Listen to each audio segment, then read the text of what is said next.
आऊज़ुबिल्लाहि मिनश्शैतानिर्रजीम बिस्मिल्लाहिर्रहमानिर्रहीम व बिही नस्तईन व हुवा खैरुल मुईन व सल्लल्लाहु अला मुहम्मदिन व आलिहि त्वाहिरीन अम्मा बादु फ़क़द क़ाल रसूलुल्लाह सल्लल्लाहु अलैहि व आलिहि वसल्लम लौ कानल अक़्लु रजुलन लकानल हसन सदक़ रसूलुल्लाह सल्लल्लाहु अलैहि व आलिहि वसल्लम। नाज़रीन किराम, अस्सलामु अलैकुम व रहमतुल्लाहि व बरकातुहू। कायम टीवी कनाडा की नशरियात जारी व सारी है। आज जिस मौजू पर हम आपकी खिदमत में मतालिब को पेश कर रहे हैं वो मौजू है विलादत बासआदत इमाम हसन मुज्तबा अलैहिस्सलातु वस्सलाम। इमाम के फ़ज़ाइल, इमाम के मकारिम, इमाम के अखलाक, इमाम के अतवार पर अगर गुफ्तगू को शुरू किया जाए तो मुख्तसर गुफ्तगू क़तई नहीं की जा सकती है। आपके फ़ज़ाइल बेइंतहा हैं, आपके मकारिम बेइंतहा हैं, आपके मोजज़ात बहुत ज़्यादा हैं, आपकी वफ़ा बहुत ज़्यादा मशहूर है, आपकी सखावत बहुत ज़्यादा मशहूर है, आपका सब्र बहुत ज़्यादा मशहूर है, आपका हिल्म और बुर्दबारी बहुत ज़्यादा मशहूर है, आपका तक़वा बहुत ज़्यादा मशहूर है। किस मौजू पर गुफ्तगू की जाए? मुख्तसर अंदाज़ में माह मुबारक रमज़ान भी है और इसकी अज़ीम रातें और अज़ीम दिन हम और आप गुज़ार रहे हैं, और उस पर ज़्यादा फ़जीलत ये कि इन बाबरकत दिनों और रातों में इमाम की विलादत भी हमारे लिए और ज़्यादा समर आवर है कि हम इमाम से तवस्सुल करते हुए माह मुबारक रमज़ान के दिनों में और रातों में माह मुबारक रमज़ान से तवस्सुल और तमस्सुक करते हुए हम अपनी दुआएं अगर इमाम हसन के ज़रिए खुदावंद मुताल की बारगाह में पहुँचाएँ तो यकीनन कबूल होंगी। और यहीं से, इसी नुक्ते से मैं सोच भी रहा था कि क्या क्या चीज़ें पेश की जाएं, यहीं से ही नुक्ता निकालते हुए जुमला पेश करते हैं कि इमाम हसन के दर से सबको मिलता है। इमाम हसन के दर से सबको मिलता है। कैसे मिलता है? आपका दस्तरख़ान बहुत ज़्यादा मशहूर था और उसी दस्तरख़ान की तमसील करते हुए, उसी दस्तरख़ान से तमस्सुक करते हुए हम भी अपने घरों पे दस्तरख़ान की महफ़िलें सजाते हैं और मोमिनीन को दावत देते हैं ताकि हमारे दस्तरख़ान में वुसअत हो जाए, बरकत हो जाए। कि ये दस्तरख़ान कैसे मशहूर था कि इमाम हसन का जब दस्तरख़ान था तो मुख्तलिफ़ ममालिक के अफराद, अब आप ख़ुद जानते हैं कि जिस मुल्क में ये नशरियात रिकॉर्ड हो रही है, अगरचे कि दुनिया जहान के ममालिक के अफराद इस नशरियात को देख भी रहे हैं, अलबत्ता जिस मुल्क में हो रही है नशरियात रिकॉर्ड, यहाँ एक ख़ास कल्चर है, एक ख़ास सकाफ़त है, यहाँ का लिविंग स्टैंडर्ड मुख्तलिफ़ है, यहाँ की ग़िज़ाएँ मुख्तलिफ़ हैं। आप जिस मुल्क में ज़िंदगी गुजार रहे हैं वहाँ के खाने मुख्तलिफ़ हैं, वहाँ के लिबास मुख्तलिफ़ हैं, वहाँ की फ़िक्र मुख्तलिफ़ है, वगैरह वगैरह। तो हर मुल्क की ग़िज़ा मुख्तलिफ़ हुआ करती है। लेकिन इमाम हसन के दस्तरख़ान पे जो अफराद आ रहे हैं, शाम से भी आ रहे हैं, हाँ, यूनान से भी आ रहे हैं, अफ़रीक़ा से भी आ रहे हैं, ईरान से भी आ रहे हैं, हिंद से भी आ रहे हैं, मुख्तलिफ़ दुनिया के रीजन से इमाम अलैहिस्सलाम की खिदमत में लोग मिलने के लिए आते थे इमाम से। तो जब मिलने के लिए आ रहे हैं तो इमाम के दस्तरख़ान पे क्या एक ही ऐसा खाना बना होगा कि जो सबको खिलाया जा रहा होगा? का नहीं। इमाम के दस्तरख़ान की ख़ुसूसियत ये थी कि जिस मुल्क का बाशिंदा आया करता था उसको उस मुल्क का खाना प्रोवाइड किया जाता था। ये खुदावंद मुताल का लुत्फ़ करम था। उसी दस्तरख़ान से तमस्सुक करते हुए हम भी अपने घर पे दस्तरख़ान से जाते हैं ताकि हमारे रिज़्क़ में बरकत हो जाए। और हदीस भी है और इसका ख़ुलासा भी है कि अगर कोई शख्स चाहता है कि उसके रिज़्क़ में वुसअत हो जाए, अगर कोई शख्स ये चाहता है कि उसके दस्तरख़ान में खुदावंद मुताल बरकत अता कर दे, तो क्या करे? इमाम हसन का दस्तरख़ान मांग ले। कोई बड़े बड़े खाने आपको करने की ज़रूरत नहीं है। नाज़रीन के लिए पैगाम है, कोई बड़े बड़े खाने करने की ज़रूरत नहीं है। क्या करें? जो अवेलेबल रिज़्क़ ग़िज़ा खुदावंद मुताल ने अता की है उस पर न्याज़ दिलवाएं इमाम हसन की, और वो ख़ुद खा लें, किसी को खिला दें, रिश्तेदार को, दोस्त अहबाब को। जितनी आपके अंदर कैपेसिटी या इस्तिताअत है उसके मुताबिक आप बिस्मिल्लाह कीजिए। खुदावंद मुताल रिज़्क़ में आपके कसीर इजाफ़ा फरमाएगा। सखावत, दूसरा पहलू इमाम की फ़जीलतों का वो है सखावत। सखी देना, सखी यानी ख़ुद अपने पास न हो फिर भी अता करना, ये है सखावत। इस पर बहुत ज़्यादा वाक़यात हैं। एक वाक़या पेश कर देता हूँ कि एक मरतबा मुआविया बिन अबू सुफ़ियान मदीने आया। मदीने आने के बाद उसने बैतुल माल का दरवाज़ा खोल दिया मोमिनीन के लिए कि जाओ, सबको मिलेगा, सबको मिलेगा, सबको मिलेगा। लोग जौक दर जौक आ रहे थे और कतार बना बना के बैतुल माल से रकम ले रहे थे। इमाम हसन ताख़ीर से पहुँचे नमाज के लिए, तो मुआविया ने ये कहा कि इमाम हसन जानबूझ के ताख़ीर से पहुँचे कि बैतुल माल में रकम ख़त्म हो जाए या कम हो जाए, और फिर जब इमाम को मिले तो इमाम लोगों से कहे कि देखो मुआविया ने मुझे कम रकम अता की है। क्यों? क्योंकि इमाम हसन भी एक बाशिंदे हैं उस शहर के, उस मुल्क के, तो यकीनन मुआविया की हुकूमत है, तो हुकूमत में रहते हुए इमाम हसन को भी बैतुल माल से रकम मिलनी चाहिए उसूली तौर पे।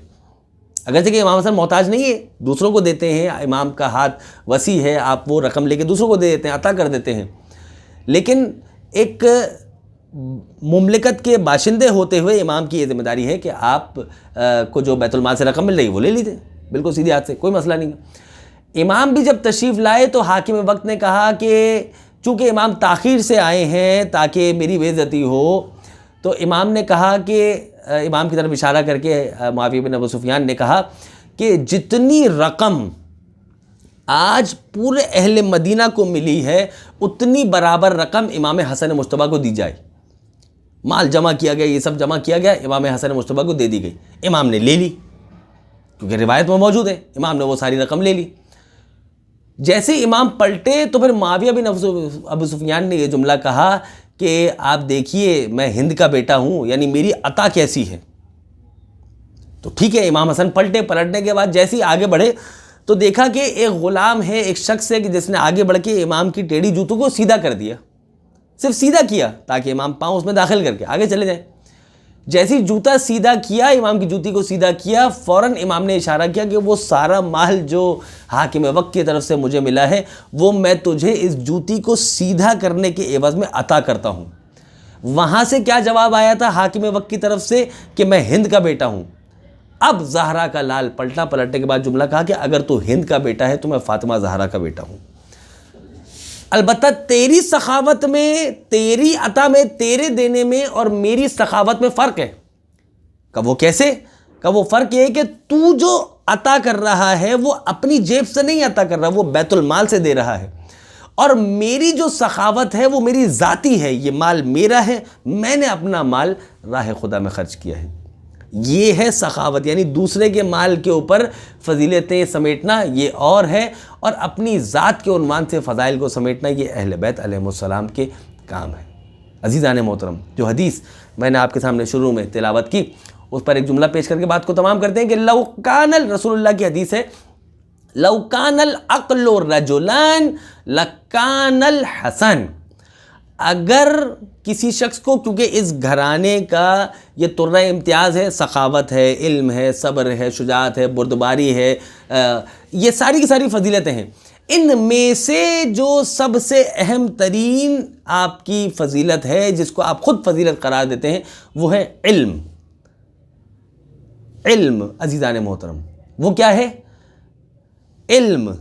इस पर गौर कीजिएगा। क्या फरमाया कि लौकानल अक़्लु रजुलन, नाज़रीन इस पर गौर करेंगे कि अगर अक़ल पैकरे बशरियत में आ जाती, यानी इंसानी शक्ल में, ह्यूमन फॉर्म में आ जाती, तो लकानल हसन, तो अक़ल जो पैकरे बशरियत में आ जाती वो इमाम हसन मुश्तबा की तरह होती। यानी इमाम का चलना अक़ल, इमाम का बैठना अक़ल, इमाम का किसी को महफिल से निकाल देना ये अक़ल, आने वाले मर्द को औरत में बदल देना ये भी अक़ल, इमाम का हाकिम के साथ मुआहिदा कर लेना सुलह का ये भी अक़ल।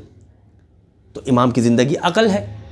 इस पर हमारे नाज़रीन गौर क्यों नहीं करते? इमाम का निकाह करना अक़ल, इमाम का तरबियत करना अक़ल। फिर एतराज़ किया जाता है कि इमाम ने 250 शादियाँ की थी। माशाल्लाह।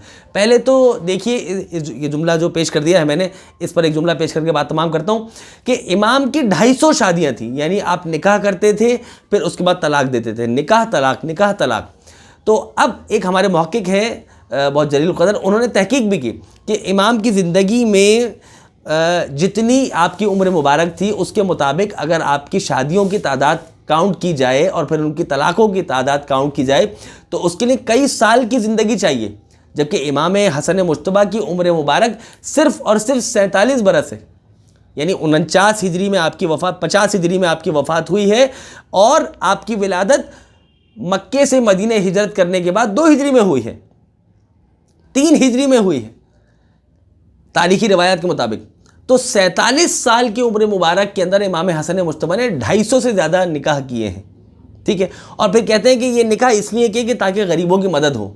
तो गरीबों की मदद इस अंदाज में नहीं होती है, गरीबों की मदद और भी दीगर अंदाज से हुआ करती है, ठीक है। तो मुहक्किकीन इस पर गौर करें कि क्या मुमकिन है कि एक शख्स इतनी मुद्दत में, इतनी कम उम्री के अंदर भी इतने सारे निकाह करे। ये सिर्फ बनु उमैया और उससे ताल्लुक़ रखने वाले जो तारीख़दान हैं, ये उनकी चालें हैं कि जो अहले बैत अलैहिमुस्सलाम को किसी भी मैदान में हरा नहीं सके, चाहे वो इल्म का मैदान हो, चाहे वो शुजाअत का मैदान हो, चाहे वो सब्र व इस्तकामत का मैदान हो, नहीं हरा सके, नहीं हटा सके। तो फिर उन्होंने फ़ैसला किया कि किसी तरीके से अहले बैत अलैहिमुस्सलाम की शख्सियत को दागदार किया जाए। तो इस तरह की रिवायात को घड़ा। तो मैं दरख्वास्त करूँगा नाज़रीन से कि इमाम हसन मुज्तबा, ये भी होमवर्क दे रहा हूँ, जिस तरह से मैं हर प्रोग्राम में जो कायम टीवी की नशरियात में प्रोग्राम होता है, मैं उसमें ये हमारे नाज़रीन के लिए होमवर्क और होम टास्क भी दिया करता हूँ, क्योंकि ये हुसैनी यूनिवर्सिटी है जो लाइव है, जारी व सारी है, प्रोग्राम्स आपकी खिदमत में नशर हो रहे हैं। तो मैं ये कोशिश करता हूँ कि होमवर्क दिया जाए। आज का होमवर्क ये है कि इमाम हसन मुज्तबा की विलादत की तारीख़ है, आप इमाम हसन मुज्तबा की सीरत को पढ़ें, मुताल्ला करें, मुताल्ला करने के बाद समझें, लोगों को बताएं, अपने घर पे दस्तरखान इमाम हसन सजाएं, लोगों को दावत दें। माह मुबारक रमज़ान है, अफ्तारी पे बुलाएं, ठीक है। और अफ्तारी के वक्त आप न्याज़ दें कि ये दस्तरखान इमाम हसन मुज्तबा की खिदमत में नज़र कर रहे हैं। तो इससे रमज़ान की फ़जीलतें भी आपको मिल जाएंगी, रोज़ा अफ्तार करवाने का सवाब भी मिल जाएगा, दस्तरखान इमाम हसन का भी सवाब मिल जाएगा, इमाम हसन से भी तमस्सुक हो जाएगा। तो खुदावंद मुताल भी राज़ी होगा और जन्नत में आला मकाम भी हम सबको मिल जाएगा। खुदावंद मुताल से दुआ करते हैं, परवरदिगारा हमें सीरत इमाम हसन को समझने, उस पर अमल पैरा होने की तौफ़ीक़ अता फ़रमा। व आखिर दवाना अनिल हम्दुलिल्लाहि रब्बिल आलमीन।